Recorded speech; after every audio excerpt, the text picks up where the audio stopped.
Hello guys, কেমন আছো সকলে? আশা করি ভালো আছো, সুস্থ আছো। আমিও ভালো আছি, সুস্থ আছি। তো ভাবছো যে এটা কে? এটা হলো আমার ভাগ্নি। আর আমার তো বিয়ে হয়ে গেছে, যারা যারা জানো না কিছুই, তো আমি সমস্ত কিছু আমার লাইফস্টাইল এরপর শেয়ার করবো। আর বিয়ের পর লাইফস্টাইলটা একটু আলাদা রকমেরই হয়, তাই না? তো ওইটার প্রতি একটা আলাদা ইন্টারেস্ট থাকে সবার দেখা। তো যারা যারা দেখতে ভালোবাসো আমার চ্যানেলটা সাবস্ক্রাইব করে আমার পাশে থেকো এবং আমার লাইফস্টাইলগুলো দেখতে থাকো।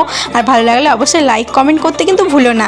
তো দেখো, শ্বশুরবাড়িতে প্রথম আমি সবাইকে কিছু একটা ভালো মন্দ করে খাওয়াবো। রান্না তো করি রোজ, সেটা কথা না, কিন্তু ভাবলাম সন্ধ্যাবেলায় সবাইকে গরম গরম আলুর পরোটা বানিয়ে করে খাওয়াই। হ্যাঁ, তো যে ভাবা তেমনই কাজ শুরু করে দিলাম। রান্নাবাড়িতে এলাম, এসে পর তোমার আলু সিদ্ধ করলাম, আটা মাখলাম। এই দেখো, আলুর পরোটা করার জন্য আমি সমস্ত তোড়জোড় কিন্তু শুরু করে দিয়েছি। আর দেখো, আমি কিন্তু ব্লগটা কিন্তু পোস্ট করেছি। হ্যাঁ, তোমরা যারা যারা পুরো ব্লগটা দেখতে চাও তারা কিন্তু অবশ্যই ভিডিওটা ক্লিক করে দেখে আসতে পারো আমার চ্যানেলে। আর আমার যারা নতুন বন্ধু আছো তারা আমার চ্যানেলটা সাবস্ক্রাইব করে আমার পাশে থেকো।